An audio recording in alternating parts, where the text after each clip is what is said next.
So the question was, why don't I see my daughter? And it's a question that I never really like to face up to, because it makes me look bad. And as much as I don't want to make myself look bad,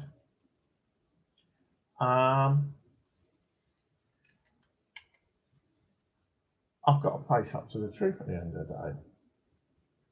You know, whether I like that or not, I've got to face the truth. And the reality is, I made a mistake many years ago. Okay. I made one fundamental mistake.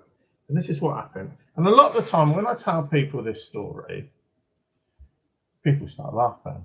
I think, you can't be taking the mick. Kevin, you've seriously got to be taking the mick if this is what happened. And the irony is, whenever I tell anybody this story, okay, it's not me taking the mick. This is what actually happened. So, the best part of 17 years ago, well, it'd be over 17 years ago, I met a girl. She was lovely. She was actually really decent, because I just moved to Southsea after having a grand mal epileptic seizure. Really bad. It took me 18 months to recover. Smashed my skull against brick wall. Okay, my mum came to Southampton General Hospital to pick me up, and I suffered. Well, they were saying it was partial amnesia, so I couldn't remember a lot of things. Now, I couldn't remember some of my best friends from school. You know, my sister ended up having to help me get remind me of who people were. You know, it's like this one particular, she's a lovely girl. Okay, I'm still friends to her to this day. Okay, and I ended up going back to Southampton to go and meet her. And it was a girl, I'll give you her maiden name. It was Jenny Seagrave. She's a lovely girl. Always cared about her. Okay, and after spending a bit of time in Southsea, I thought, right, I've got to start getting out, I've got to start meeting people, really starting. And I started chatting to this girl, and this is pretty much the infancy of internet dating. So I started chatting to this girl on Facebook. Okay, you can all imagine where this is going. Okay, and her name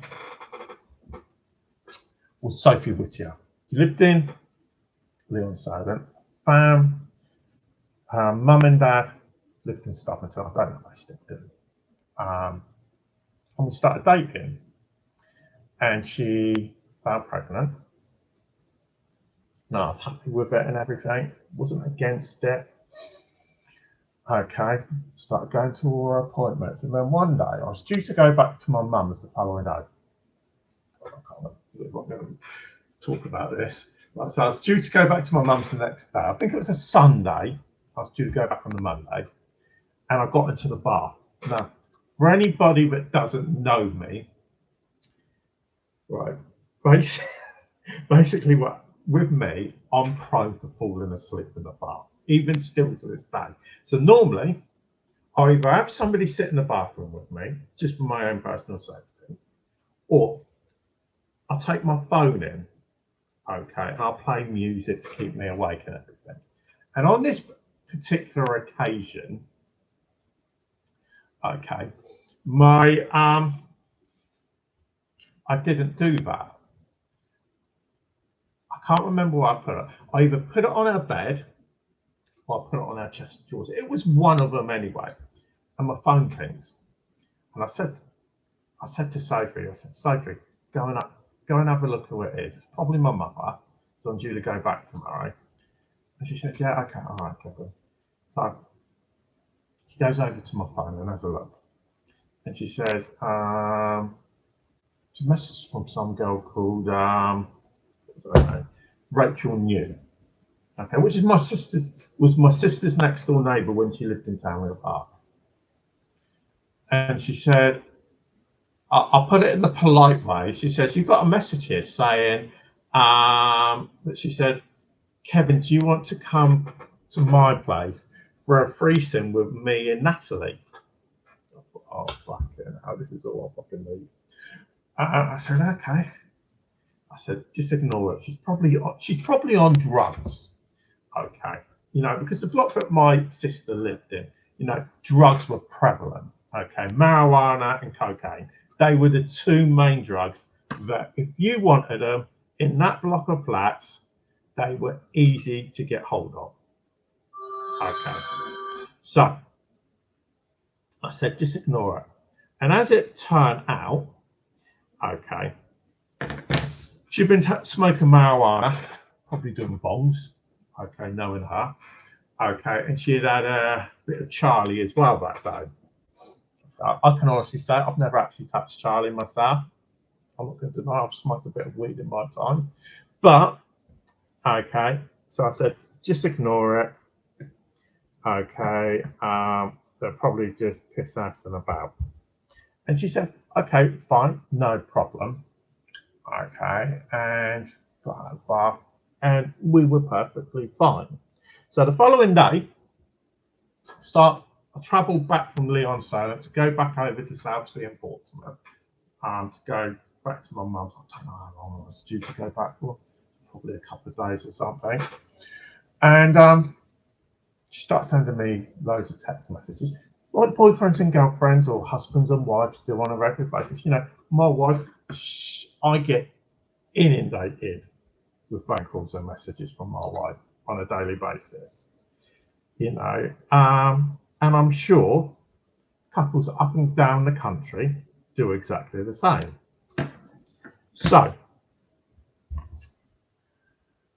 on my way back, and I think I was just approaching my mum's house, I got this one particular message.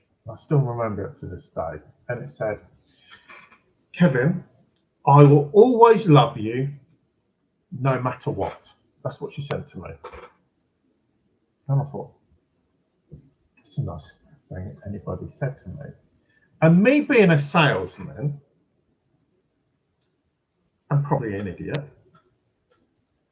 I went and put the most dumbest and most stupid response any man or human being could ever say to a pregnant woman. And this is what I did. And I can't believe I've got to admit to this. Okay. And I've admitted this to my wife.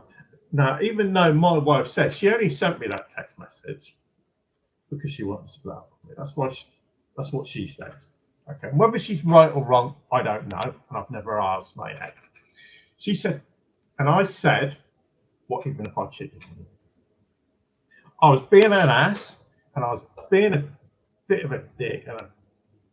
And you can say a few other things, but I can't say them on YouTube at the end of the day. And she said, have you? I said, don't be stupid. Of course I haven't. Right. Now, the problem with it, and this is when you get your Jeremy Kyle moment, she goes and tells her mother and sister. And her mother and sister pushed her into splitting up with me. There's no reason to split up with me whatsoever. Okay. She just they pushed her into doing that. I thought, fine. If that's what you want to do, that's down to you. Okay. So that's what they did.